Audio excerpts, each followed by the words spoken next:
Welcome to Storylines Live, the only podcast that explores the meaning and the power of the most important story in business. The one that answers why somebody would buy from you, work for you, invest in you, or partner with you. This is the story that defines the very character and nature of an organization. We call it your capital S story. In each episode of Storylines Live, we feature guests who have great insights on business storytelling, who can share their experiences and key learnings to help you and your business do a better job of sharing your capital S story to deliver remarkable business results. In this episode, we're honored to have Perry Rearick, the event moderator and host at the respected media outlet Life Science Connect. He's a U.S. Army veteran whose interesting career path has led him here to talk about the narratives that life sciences companies need to share and how Life Science Connect can help them share those stories.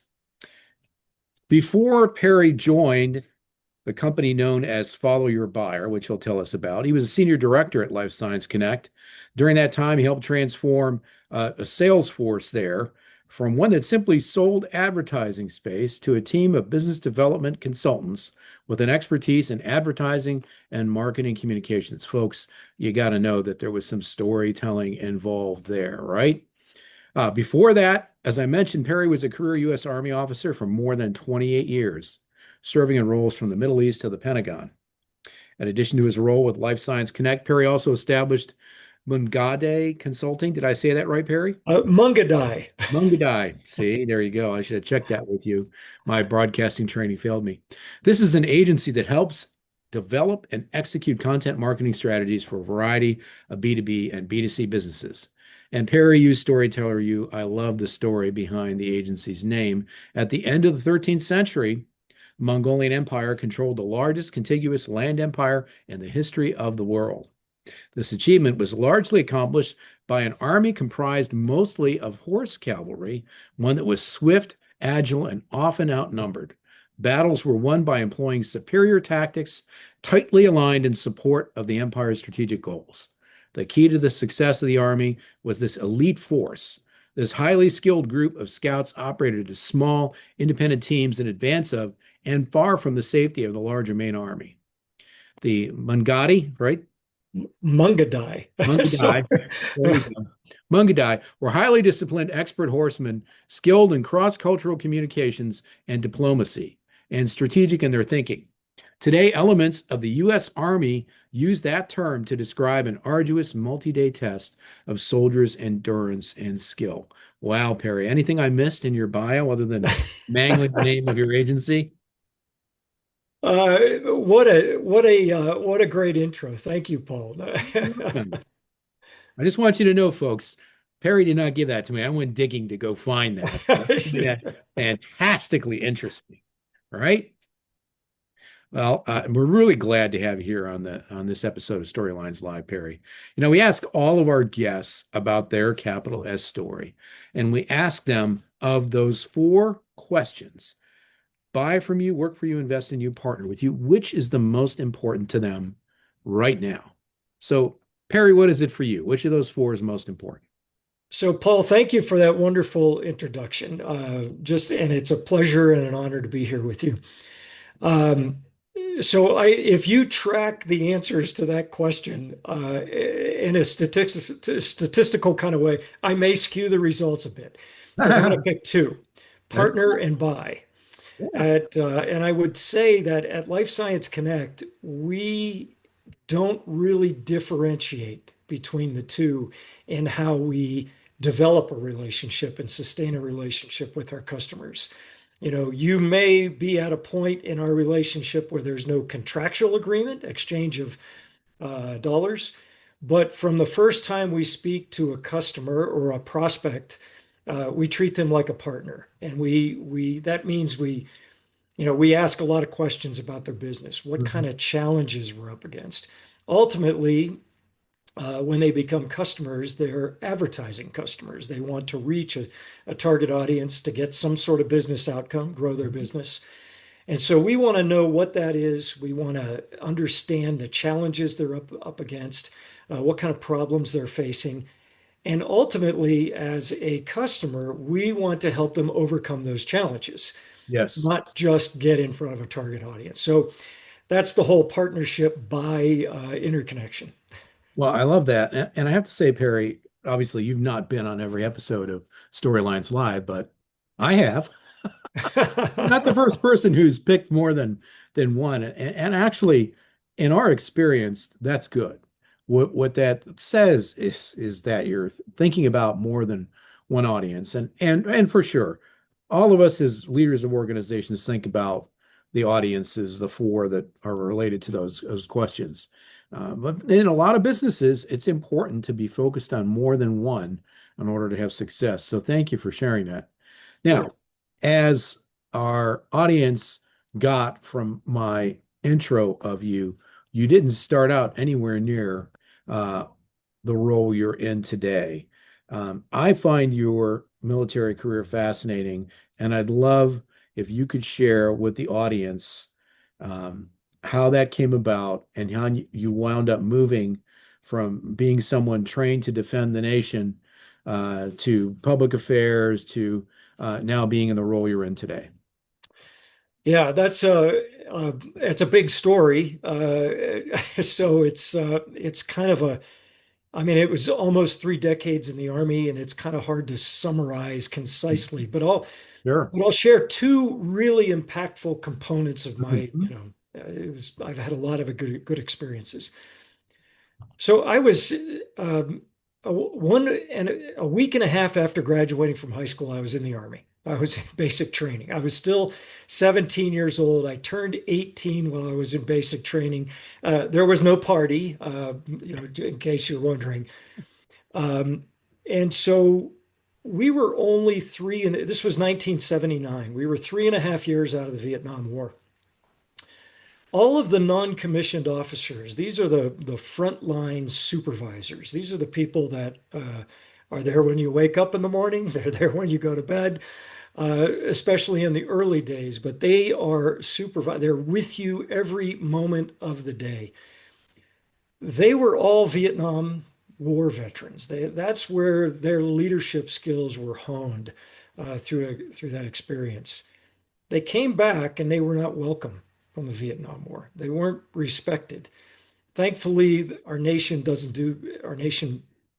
a great deal of respect and honor for our veterans today, thankfully. And I appreciate that and have received that personally. Mhm. But this was a different world back then.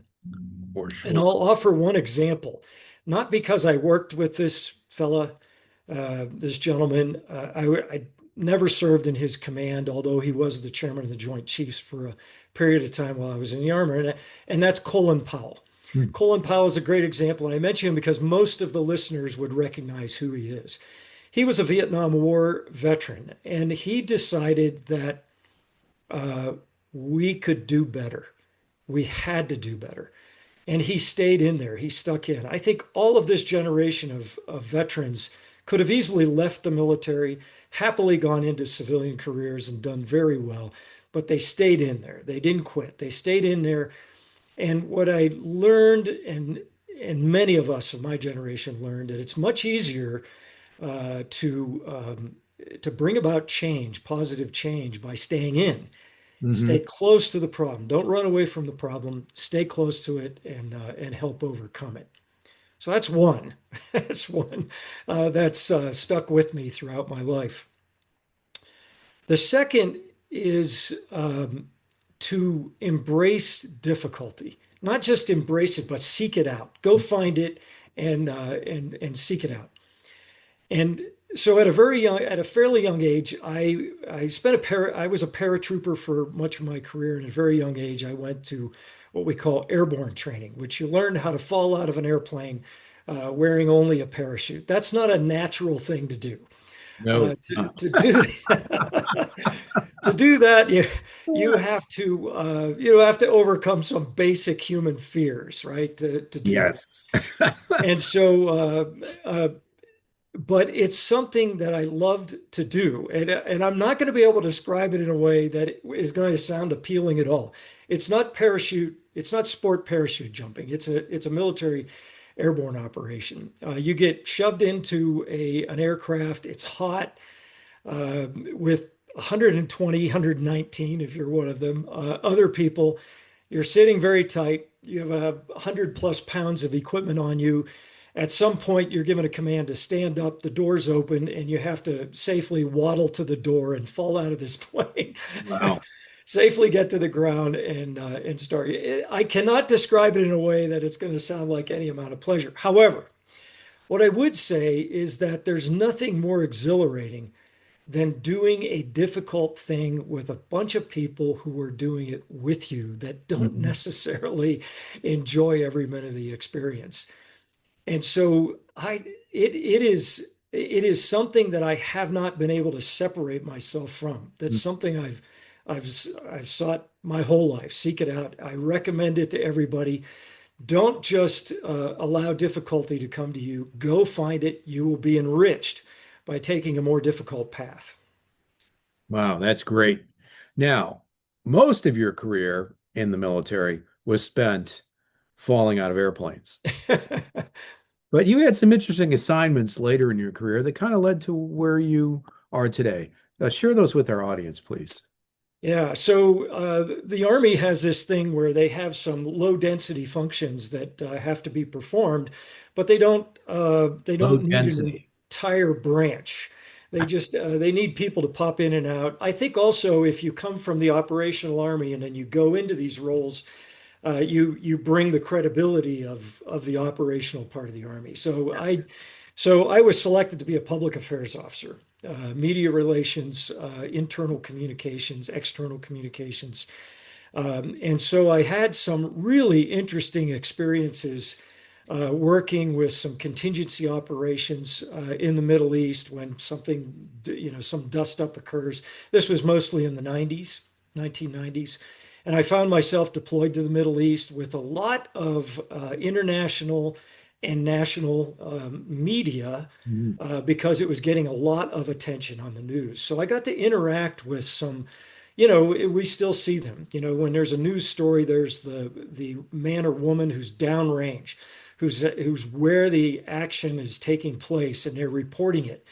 That's a tough job, and I learned a great deal of empathy, and appreciation for what they do, and interacting with them, and how they have a job, they have to get a story, and we had to help them get that story. And I remember it was just a real enriching experience doing that. It really opened my eyes, and you have to be able to communicate the military, which most of our population doesn't have the experience in military. You have to communicate it to an external audience in a way that, one, an international community understands what's going on, Yes. but a national community back home supports what you're doing. So that was kind of our job. It was just a great number of experiences over several years.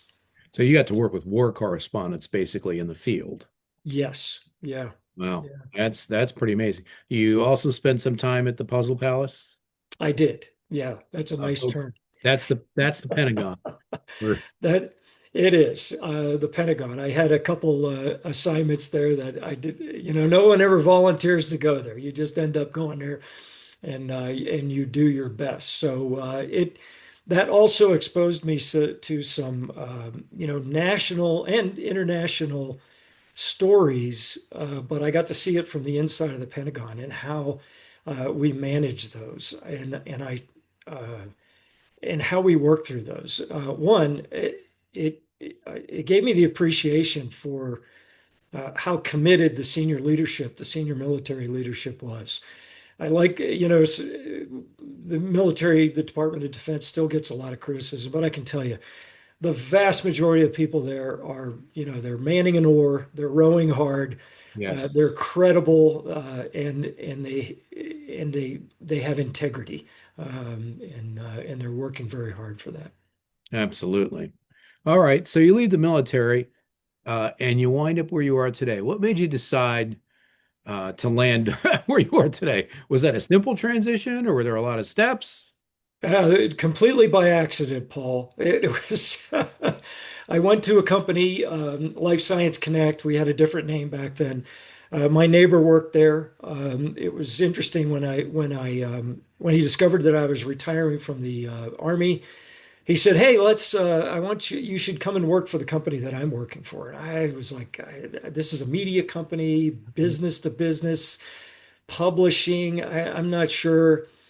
And what he showed me was a set of values that the company lived up to. Hmm. And he himself was a military veteran. And what he recognized is that the values that this company lived by were very compatible with military life. Our first one, which is an old Zig Ziglar motto, we will not be great by what we accomplish, by what we help others accomplish. Wow. All about service. And so we sat down and talked for a while. I agreed to, I said, okay, I'll apply. I'll do. And through that interview process, I said I didn't intend to do this at all, but I thought, okay, I'm in. Uh, I'm not. I still question why I was hired because I didn't seem to have the right background, but it seemed to work out. Oh, I don't know. We'll let the audience judge here, but I'll toss in my 2 cents. I think your background perfectly prepared you, Perry, for what you do today. And folks, we're going to talk about that in a minute, right after we come back from this quick, short break.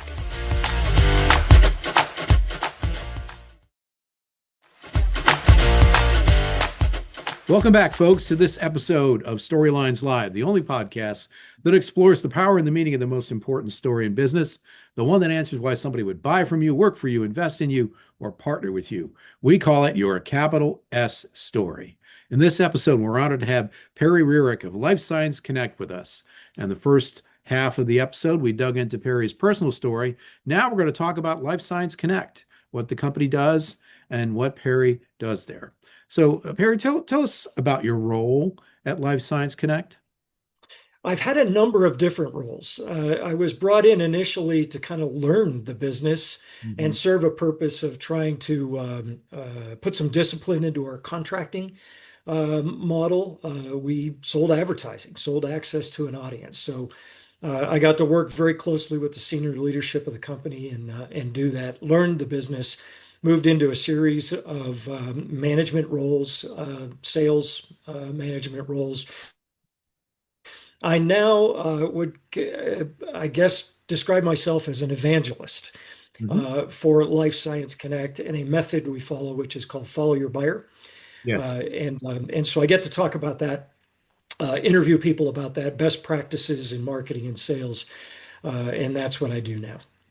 Boy, I neglected to mention that you also have a great podcast called Trailblazers. And for those of you who will see this on YouTube, there's a street sign behind Perry that says Trailblazer.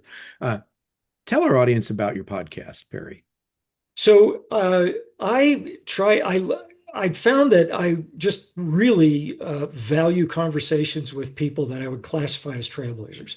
These are people that are really good, very confident with what they do. They're good at what they do.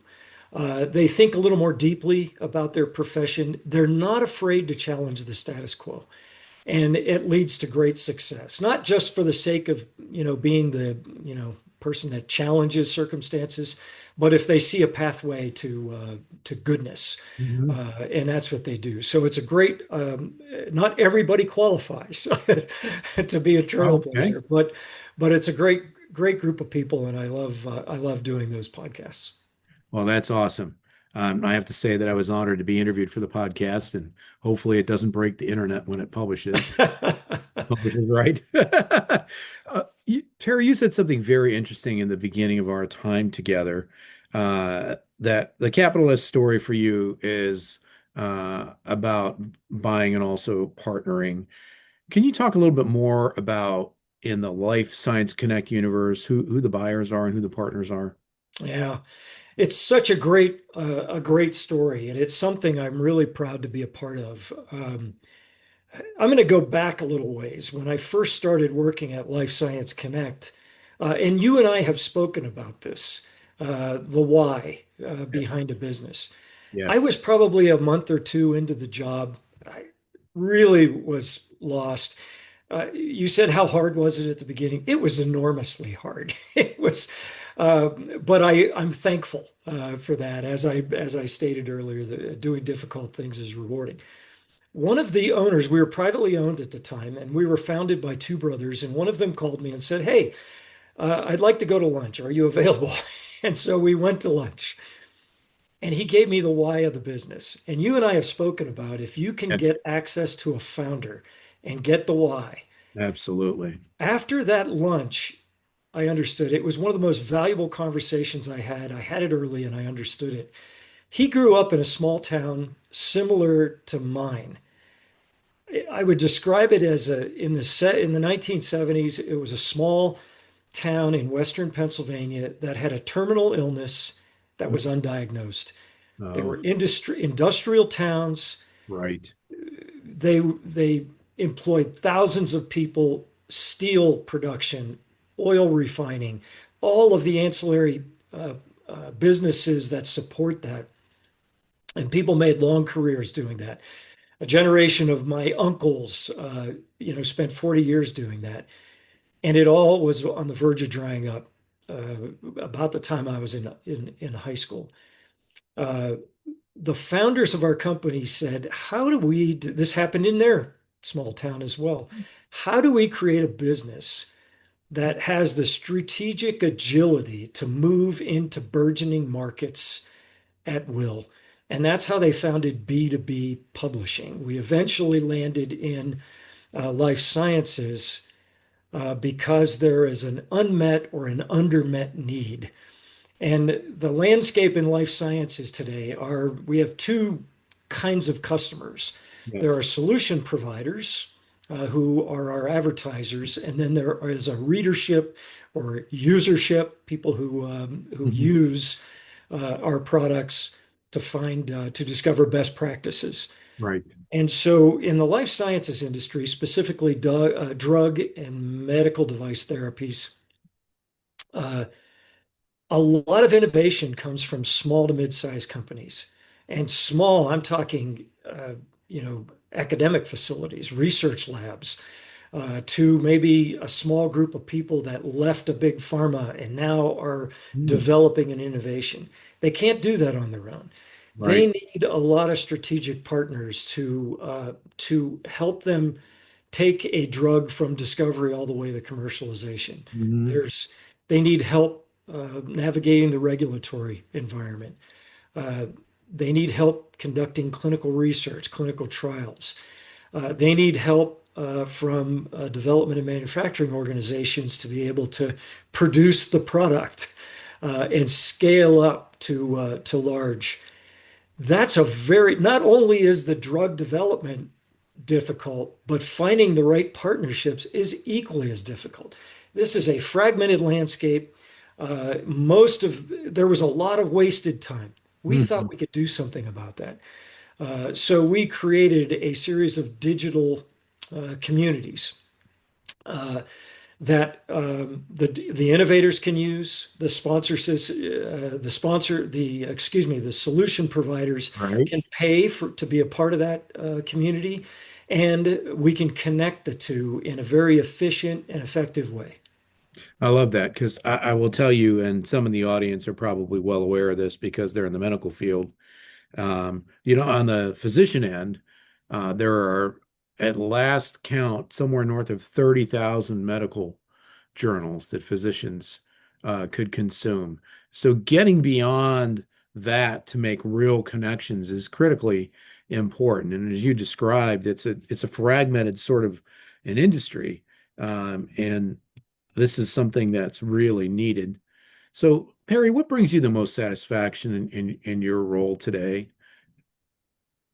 So I'm going to go back to that Zig Ziglar motto. It's we will not be great by what we accomplish, but why we help others accomplish. So it's really getting feedback from our customers, whether they are our readers or our Mhm. solution providers, and hearing feedback from them that, man, uh, we made this connection and it's off and running, and now we've got a drug therapy that's in phase two trials. I think this is going to be a real success, and it's a It's a therapy that is treating muscular dystrophy. Uh, Wow. And now, as you're aware, Paul, the Mhm. therapies now are just not treating symptoms. We're into cell therapy, gene therapy, which is actually curing these diseases. And so that's really personally rewarding just to be on the outside. I'm not a scientist. I could never do anything like that. But if I can help make a connection to Yeah. accomplish that, it's very rewarding. That's right, Perry. You're a connector. You're part of the process of connecting those folks. We covered a fair amount of ground today. It's been really enjoyable to me. I hope for you as well, Perry, and for our audience. Is there anything that you wish I would have asked you that we didn't get to? I don't think so. You asked me things that I didn't think about, Paul, and it caused me to think about some Good. things that, so thank you for that. Well, thank you for that kind compliment. That's maybe the journalism training is coming out somewhere in my later age. I don't know, but that's great. Thanks again, Perry, for being on this episode of Storylines Live. And I want to say thank you to our amazing audience. We're now beyond 50 episodes, which we're very excited about. We love doing this program. We love bringing great guests like Perry to your attention. Perry, how can our audience find you if they want to connect with you and Life Science Connect? I'm pretty active on LinkedIn. I post regularly on there. As you said, I do a podcast called The Trailblazers. You can find me on YouTube. You can connect with me. I love connecting, as you will come as no surprise. I love connecting with people, and I do a lot of that on LinkedIn and hearing stories, hear what they're up to. You can also visit followyourbuyer.com. Mhm. All of those podcasts are there, and you connect with me there as well. Awesome. Fantastic, Perry. And audience, that'll all be in the show notes. Once again, Perry, thanks for being here today. Really appreciate your time and your insights on Storylines Live, the only podcast that explores the power and the meaning of the most important story in business, the one that answers why somebody should buy from you, work for you, invest in you, or partner with you, your capital S story. We'll see you next time on our next episode.